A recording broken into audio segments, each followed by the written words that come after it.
Hello guys, welcome back to the channel. Today we are solving another LeetCode problem, that is 795, number of subarrays with bounded maximum. Before jumping into the solution, I would highly recommend you should read the problem statement on your own and give at least 15 to 30 minutes to this problem. So let's get right into it.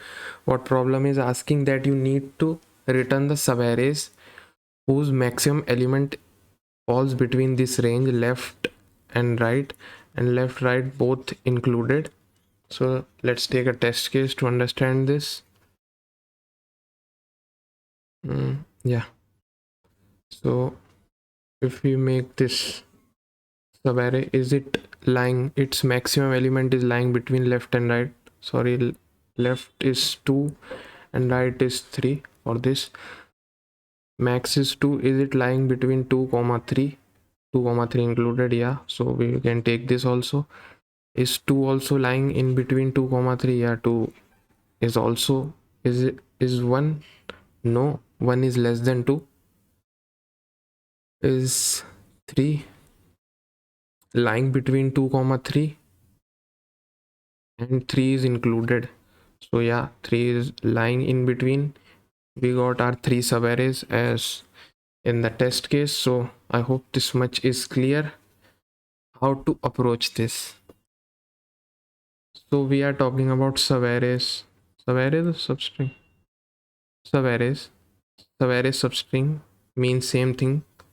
What subarray substring means is contiguous. No element should be deleted in between, and ordering should not be changed. So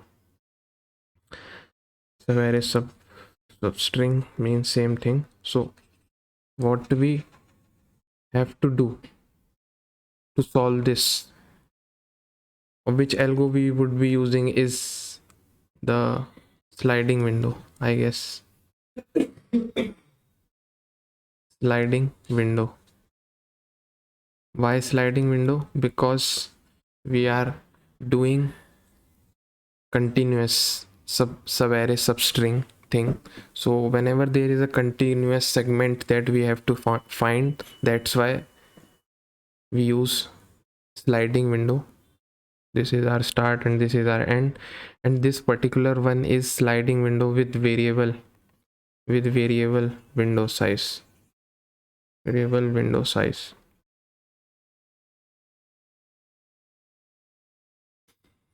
So why variable window? Because it doesn't mean that if we slide this window that it will be a correct window. Maybe we can have this also as our answer. So if we did slide it and this is not our answer, so one computation will be wasted. So that's why, or even it can leave some test cases, you have to do question over it. So understand, to get more understandable about this. So can we rephrase this problem as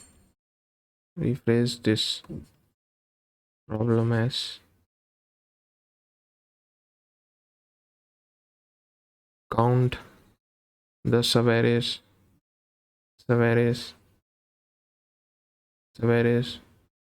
whose max is less than equal to the bound. We are not considering lower and upper, just a number, a constant number. Can we convert to this? Yeah, we can convert to this. What it will help, let's see. Let's do it for 3, and we'll count the total subarrays that are less than equal to 3. Their max is less than equal to 3. So 2 is less than equal to 3. Yeah, we will have this. 2, 1 will also be included, 1 will also be included, and 3 will also be included. How many subarrays whose max element is less than equal to 3? It's 4.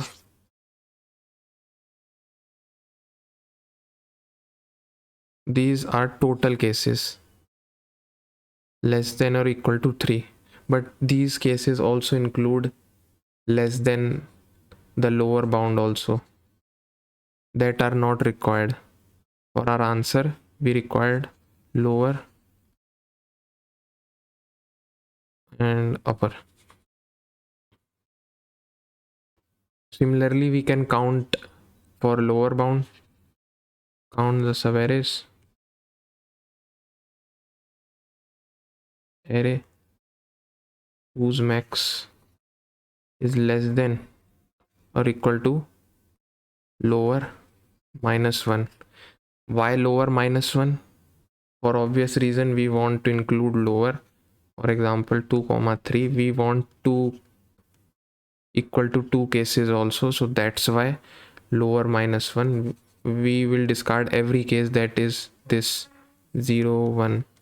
We are not required those cases. We don't require those cases. So if we count for lower minus 1, lower is 2 minus 1, it's 1. Where so less than 1 is 1 only. So how many subarrays we are having for less than or equal to lower bound is 1. So in this case we have calculated total subarrays. In the above case we have calculated a total subarrays, but what we required is subarray that falls in between. We have calculated this array, the max, and in order to get this we will just eliminate all those. So total was this, unrequired are this, so required we will get is 3. So 3 is our answer. So this is a pretty much the intuition. What is the algo? Not the algo, the function that we will be using to calculate it. What we do is, if basic, we will have our start, and start it's pointing to 0, end is also pointing to 0, and the count variable is the one that counts all the subarrays, store the subarrays, not count. So our array nums or whatever it is, and plus plus less than equal to the bound already discussed. What we will do when this happens is count plus is equals to end minus start. Why we are not using end minus start plus 1? Because of this, after it is compared it is already increased, so that's why no requirement of plus 1. Or in else case, what we have to do is get start equal to end, and mind you end is already increased, that's why let's have a case something like this. Up till now it was a good window, but this, when this element included, this window is now no more good. So every subarray from up to here, it's not a good subarray. So what we will do is we have to jump over this, and as I said, end is already increased, so we have to just make start is equals to end. That much is clear. So this is the function, basic function that we will make in order to calculate this upper bound, upper less than equal to, and lower less than, and this low less than equal to lower minus 1. Already discussed why. When we will have both the answer, we just have to subtract it to get our required answer. That is our algo part. Let's take a test case to make it concrete. Let's just copy it. Yeah, this is our test case. Let me write it. We are given 2 comma 3. First we are doing for 3. S and end is over here. S is end is over here. When we compare it, end is already increased and it is also less than equal to 3. So count will be end minus start. If we index it, 0 minus 1. So this here it the plus 1. And again when we have this comparison, this this comparison. It we are doing for 1. Is 1 less than equal to 3? Yeah, it is less than equal to 3. End is over here. Now end minus start, 4 minus, not 4, 2 minus 0. What it is? 2. Again we check for 4. Is the 4 greater or lesser? Greater. We don't want this. E simultaneously increased, and also when the case fail we do this, and start is also pointing to E and E is pointing to 3, and we check if this is it less than or equal to 3. Yeah, it is. What we will do, end is already over here, so this is 4 and this is 3, so 4 minus 3, it's 1. So here we got our 4. Let's do it for 2. We are doing for 2. Let me write it again over here. Start is here and is also here. Is for 2, what we are doing is lower minus 1. So 2 minus 1, 1. We are checking for 1. Is this less than or equal to 1? No.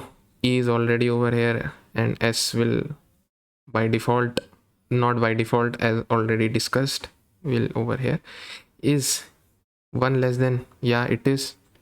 E will be over here if we index it. So 2 minus 1, 1. That's why 1 over here. We will check for 4. Is 4 less than equal to 1? Greater than? Condition false. E is over here and S is also over here. Is 3 less than or equal to 1? No. We both get out, and after the both function returns, what we do? 4 minus 1, 3. 3 is our answer. So let's see the code. Here is the code. What we are doing is write the upper bound minus the lower bound minus 1. Lower bound here is left and upper is right. So we made us one function for calculating it. So what we are doing over here is count, basic thing for counting the subarrays, start and end, as it is a sliding window, and we will increase it while iterating.